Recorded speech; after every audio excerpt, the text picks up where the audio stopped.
Руски пари беа запленети и замрзнати пред 3 години. Но Европа се уште не може да собере храброст да ги конфискува. Барем да компенсира помош за Украина. Европа е многу плашлива. И тоа е правилно.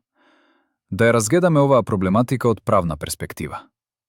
Многу комерцијални договори се подпишани меѓу Русија и Европа.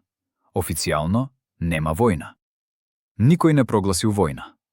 И изненадно, Европската унија зема руски пари. Од правен аспект, ова е кривично дело. Ова е прекршување на правилата за недопирливост на туѓата имот. Многу инвеститори и депоненти од различни земји кои имаат пари и имот во Европа, ќе разберат дека и нив можат да ги третираат на ист начин. Да им земат се без правна основа, во прекршување на правилата и закони. Тогаш, што е смислата од инвестирање пари во Европа, ако нема гаранции за нивната безбедност? Ако Европа конфискува руски пари, ќе ја уништи сопствената основа.